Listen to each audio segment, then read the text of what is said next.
Bienvenidos al espacio de entrevistas de Tiempo de Canarias. Hoy tenemos con nosotros al presidente de la Autoridad Portuaria de Las Palmas, el señor don Luis Ibarra. Bienvenido. Muchas gracias. Lo primero, bueno, decir que estamos sin la mascarilla porque podemos mantener la distancia de seguridad y así facilitamos que nos puedan entender. Señor Ibarra, ¿en qué situación se encuentra la Autoridad Portuaria ahora que encarrilamos ya la recta final de este 2000 año particular? Bueno, pues ha sido un año atípico, como bien has dicho, y cada puerto pues se ha comportado de manera distinta. Lógicamente, Lanzarote y Fuerteventura, ser puertos más pequeños y con el tráfico para consumo local, tiene una caída importante, entre 25% aproximadamente cada uno, o sea, una cuarta parte de actividad. Pero después el Gran Puerto de la Luz pues se ha mantenido. No, prácticamente los números son los mismos que el año pasado, un menos 0,2. Y esto, bueno, pues la implicación que tenemos con el continente africano que nos ha permitido, ¿no? Y la diversificación que tiene, pues conseguir clientes donde ya perdíamos actividad, como los cruceros, ¿no? Por lo tanto, es un año diferente, pero sí que ha demostrado la fortaleza del Puerto de la Luz, que al fin y al cabo yo creo que es el puerto de toda España que menos ha sentido la crisis del COVID. Un año completamente diferente que ha obligado incluso a paralizar por completo ese turismo de cruceros que venía en los últimos años, pues bueno, practicando una evolución creciente. ¿Cuáles son las expectativas ahora de cara a que se ha abierto una nueva temporada diferente, pero una nueva temporada?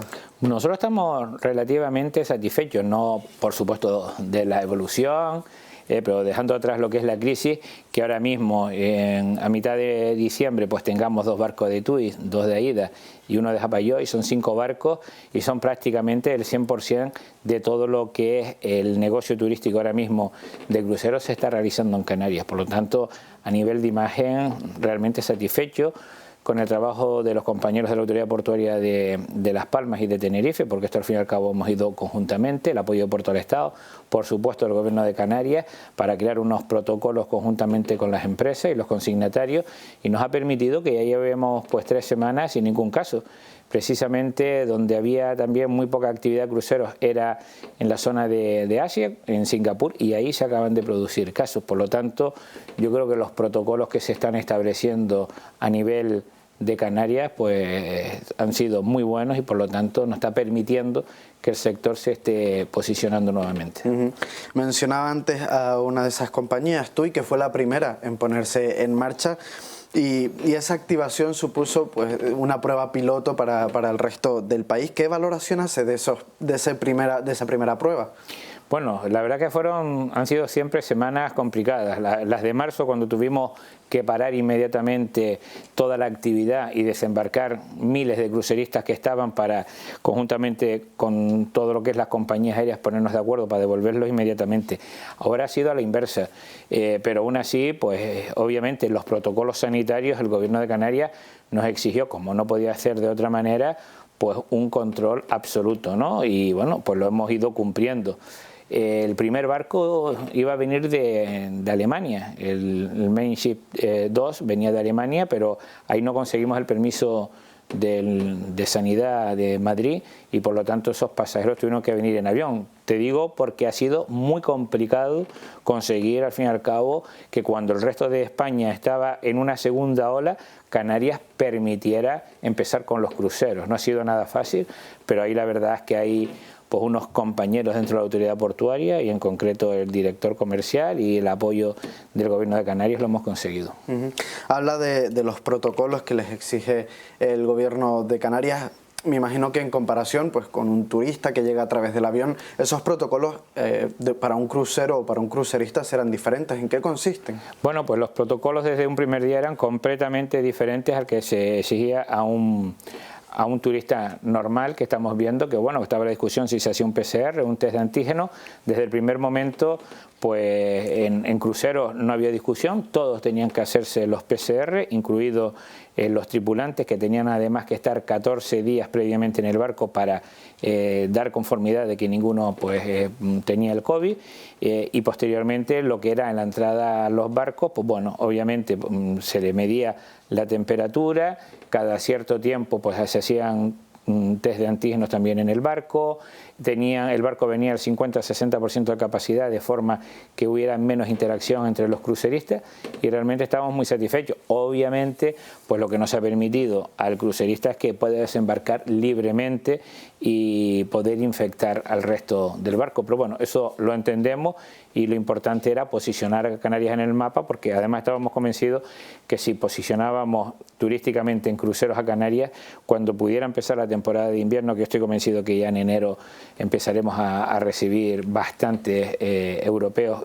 vacunados y no vacunados, pues al final estamos demostrando que somos un territorio bastante seguro. La autoridad portuaria de Las Palmas, aparte de los cruceros, un músculo fuerte son las empresas vinculadas a todo el mundo portuario. ¿Qué ha supuesto la COVID para todos ellos? Pues bueno, realmente fue un shock impactante al principio, porque lo que primero teníamos que garantizar, al ser unas islas que iba la materia prima que consumimos, los bienes perecederos, no iban a tener ningún tipo de problema. Acuérdense de estos primeros días, ¿no?, de las colas de los supermercados, compras compulsivas. Se demostró por parte de toda la comunidad portuaria, pues desde los estibadores a los prácticos, porque prácticos nada más que hay 12 en el puerto de Las Palmas y son cruciales y fundamentales. Era el cuello de botella más preocupante que teníamos, más el día a día de la operativa, que no se sintiera y que pudiera la población canaria estar tranquila, ¿no? Esos fueron los primeros objetivos. A partir de ahí, pues la comunidad portuaria, sobre todo del Puerto de la Luz, pues tiene una capacidad de adaptación tremenda. Fueron incluso viendo qué posibilidades de negocios nuevos podía haber en el puerto, pues un poco derivando embarcaciones que tendrían o tuvieran problemas en otros puertos, ¿no? Eso es lo que nos ha permitido pues tener un buen año en suministro de combustible, prácticamente igual que el año pasado. Hemos movido más mercancías de tránsito hacia África, en especial con MSC, hemos descargado más pesca congelada, pertrech, o sea, la verdad es que la comunidad portuaria ha demostrado en el 2020 que el puerto puede sentirse muy satisfecha de todas las empresas que trabajan allí. En un periodo como este que hemos vivido y que continuamos viviendo, donde las comunicaciones en ciertos momentos se han visto truncadas y paralizadas, ¿cómo puede el puerto, en este caso, adaptarse para ser más competitivo con respecto a aquellos que están en su entorno? Bueno, la verdad del Puerto de la Luz es que en los últimos años ha llevado una política de evitar cualquier tipo de despilfarro, de poner orden en lo que podía ser el mundo entre las empresas estibadoras y los estibadores, que bueno, que un poco habían pervertido siempre lo que era una dinámica lógica y competitiva de funcionamiento del puerto, y esto nos ha posibilitado que para el 2021, o sea, dentro de pocos días, podamos, bueno, con la ley de presupuesto vamos a tener una bajada de tasa de en torno a un 20%, por lo tanto son en torno a 7 millones de euros menos que va a facturar la autoridad portuaria, pero que nos permite tener casi las tarifas más bajas de toda España, ¿no? Esa es la forma, obviamente, de generar competitividad. Es verdad que el sector reclama otro tipo de bajada, en especial el IBI del ayuntamiento, que es más complicado por la situación económica actual de las corporaciones locales, pero yo creo que entre todos tenemos que hacer un esfuerzo, porque cuando hablamos de diversificar la economía canaria, el mayor tejido industrial está en el Puerto de la Luz, ¿no? Por lo tanto, personalmente entiendo que todas las administraciones tenemos que hacer un esfuerzo para que el empresario que esté allí pues pague las tasas, no digo más baratas, pero sí que sean menos gravosas que la costumbre que teníamos en los últimos años. Con esa bajada de tasas, entonces entiendo que esperan atraer más buques que atraquen en el puerto. Ese es uno de los objetivos que tenemos, ¿no? Porque al fin y al cabo es muy competitivo el mundo de la logística, tenemos un precio de suelo que todavía sigue siendo un poco caro, pero lo importante es demostrar que somos un puerto fiable, seguro, que funciona en tiempo, que no genera ningún tipo de problemas como el pasado, y si encima tiene unas tasas bajas, pues mejor, ¿no?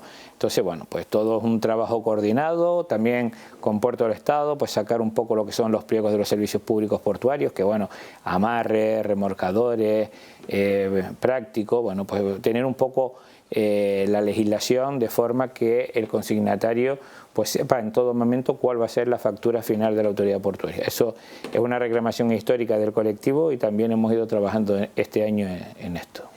Esta es su segunda etapa como presidente de la autoridad portuaria. De aquella primera a esta segunda, ¿qué diferencias tiene de lo que dejó a lo que se ha encontrado? Bueno, la suerte de cuando vuelves por segunda vez a un puesto que has ocupado es que ya conoces, el puerto es complicado de conocer y por lo tanto ya vienes con el trabajo aprendido. Muchos de los temas que se quedaron pendientes pues prácticamente pues se ha intentado reactivar. Algunos lo hemos conseguido, por ejemplo con el tema de la pesca fresca, que era un tema que genera poco movimiento económico, pero que es muy importante para un poco recuperar los orígenes de este puerto. Bueno, pues yo creo que he tenido la suerte de aprovechar, ¿no? Yo creo que las cosas que se hizo bien en aquella primera etapa para permitir, como he dicho ahora, pues tener una bajada de tasas, que si no hubiéramos tenido una política de contención, cuando entré en el 2011 el puerto tenía 146 millones de deuda y ahora estamos hablando de 40 millones, por lo tanto pues hemos pasado de una situación muy complicada económicamente a tener un puerto rentable. Prácticamente estamos en los tres puertos más rentables que tiene ahora mismo España, que sería Barcelona, Valencia y Las Palmas, ¿no? Si no hubiese sido por el tráfico de mercancías, ¿cuál hubiese sido el escenario de la autoridad portuaria en estos momentos? Bueno, pues si no hubiéramos recuperado parte de lo que se ha perdido en los últimos años con el tráfico de mercancías de tránsito hacia África, pues la situación hubiera sido un poco más complicada, pero bueno, lo hemos recuperado. ¿El por qué se ha recuperado? Pues bueno, porque hemos pasado de tener un puerto conflictivo, llegamos a tener 500 y pico estibadores al principio, hace unos 10 años, ahora tenemos apenas 300, o sea, un 40% de reducción, teníamos una plantilla tremendamente inflada, con mucho asentismo. Bueno, pues todo esto se ha ido, todos estos vicios, ¿no?, adquiridos, se ha logrado reducir, ya queda muy poco de esa historia y entonces, quieras o no, esa seguridad, ¿no?, del mismo colectivo de estibadores, que aunque estén de vacaciones y viene un barco que se han comprometido a atenderlo, bueno, pues todo esto ha ido generando una confianza. No es fácil, pero se ha ido logrando. De cara a los próximos 2 años, de aquí al 2022, la autoridad portuaria invertirá 157 millones de euros. ¿Cuáles van a ser las principales actuaciones? Bueno, las principales son, por un lado, aprovechar los fondos europeos para terminar las obras que quedan pendientes en Lanzarote y Fuerteventura, porque en Gran Canaria los fondos europeos no permiten sufragar obras marítimas. Estamos hablando de la ampliación del muelle de Nao y de la ampliación del muelle de Puerto Rosario. Esas son dos grandes inversiones que Europa nos paga el 85% y por lo tanto tenemos que aprovechar sí o sí este momento, porque a partir del 2023 ya no existirán fondos europeos para puertos. Y en lo que es en el Puerto de la Luz nos quedaban dos inversiones relevantes: la ampliación del Reina Sofía, que se está realizando ahora mismo, y la ampliación del muelle Nelson Mandela, que bueno, son 240 metros, prácticamente ya serán casi los últimos, que van a permitir pues desarrollar el sector del combustible. A partir de 2024, 23-24 ya tendremos obras interiores en los puertos. Tendremos mucha inversión pues para potenciar temas de energías renovables, fotovoltaica y también temas de hidrógeno, pero ya en el 24 prácticamente el muelle que tendremos es el que vamos a ver en los próximos 40 años, porque ya no se puede crecer, ya estaríamos a unas profundidades demasiado que imposibilita que la ingeniería pueda seguir avanzando, ¿no? O sea que el puerto, al menos el de Las Palmas, el de La Luz y de Las Palmas, ha llegado casi a su tope de crecimiento, sí, de crecimiento físico. De crecimiento físico en el 24, los tres puertos, creo yo que ya estarán prácticamente al 99% de todo lo que se pueda ampliar. Se podría ampliar a lo mejor 120 metros más en el Nelson Mandela, pero ya el coste, o sea, ya deberíamos tener una situación bastante más holgada y analizar si realmente esos 120 metros vale la pena, ¿no? Pero algún día hay que parar. El puerto empezó en 1883, pues seguramente en el 2024 aproximadamente, pues diremos hasta aquí hemos llegado, ¿no? Señor Ibarra, vamos a cambiar ahora radicalmente de tema. Fue consejero del Cabildo de Gran Canaria y quería preguntarle por la situación del Granca. ¿Cómo valora la situación en la que se encuentra el club? Bueno, pues mira, a veces me critican porque en redes sociales hablo del Granca y para mí, bueno, sigue siendo una pasión, porque siempre he sido un grandísimo aficionado y estuve muy implicado en la construcción del pabellón. Y la idea yo al menos inicialmente que tenía es que el pabellón se hacía con dinero público para que el club poco a poco pues siguiera la senda del mejor club para mí gestionado que existe en España, que es el Baskonia, que es un club privado, pero bueno, donde tiene una implicación con el sector empresarial y tiene una afición completamente entregada como tenía el Gran Canaria.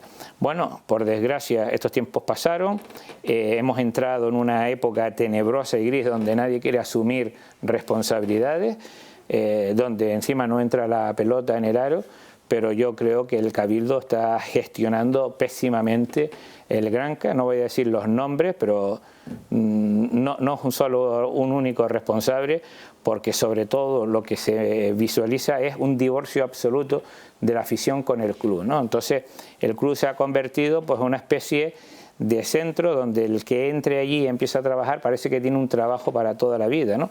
Y al final pues hemos convertido un club que tenía que haberse dirigido de un camino a un club prácticamente público y que no le vemos evolución, más allá de que ganen o no ganen un par de partidos, más allá de que eviten el descenso, que seguramente lo van a evitar porque la plantilla pues puede que esté descompensada, pero tiene grandes jugadores, pero es una lástima el camino que ha perdido el Cabildo desde que se construyó el pabellón. Y todo esto al final ha conllevado a la situación actual, que más tarde o más temprano, algún momento se iba a dar, ¿no?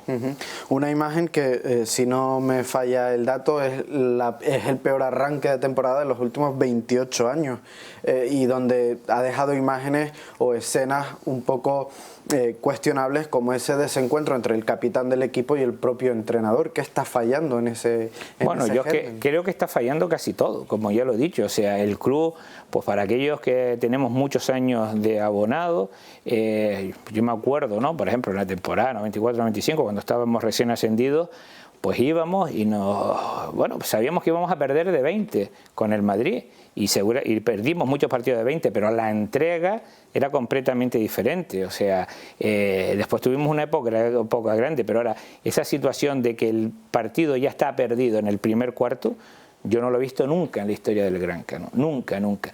Entonces, bueno, pues parece que a nadie le importa, ¿no? O sea, yo el año pasado, cuando estuve en el ínterin, que estuve en el Cabildo de Gran Canaria, pues en aquel momento pues intenté hacer algún tipo de cambio. Yo creía, y lo dije públicamente, que había que cambiar un poco, había que evolucionar y que entrara el capital privado o, bueno, empresas privadas. Y la respuesta de Antonio Morales cuando se enteró fue refrendar al actual presidente, Enrique Moreno, sin decir nada a nadie, y a pesar de que Antonio Morales sabía que las competencias de deporte iban a ser para el PSOE, ¿no? Pues bueno, pues si es la apuesta del presidente del Cabildo, pues que el presidente del Cabildo diga o haga algo, ¿no? Porque para algunos el Granca sí nos importa, ¿no? Y en una situación como esta, ¿de quién es la responsabilidad? ¿Del representante público, del presidente del club, del entrenador? Pues bueno, yo creo que ahí un poco se mezcla todo. Todo el mundo intenta mirar al que tiene al lado y señalarlo sin decir nada como el responsable, ¿no? Y al final pues pasan los días, pasan las semanas y nadie toma ninguna decisión. Es verdad que el club ahora mismo tiene una problemática deportiva y hay unos responsables, pero después hay una problemática que a mí me afecta más, que es la deriva del club. Y ahí no hay una responsabilidad del entrenador. Hay que saber el Cabildo qué es lo que quiere hacer con este club. Porque realmente si lo que quiere es hacerlo desaparecer, pues parece que lo está gestionando para llevarlo a la desaparición, ¿no? Señor Ibarra, muchas gracias por haber acudido a nuestra entrevista aquí en Tiempo de Canarias. Un placer. A ustedes recordarles que pueden seguir toda la actualidad en nuestra página web y a través de nuestras redes sociales. Muchas gracias y hasta la próxima.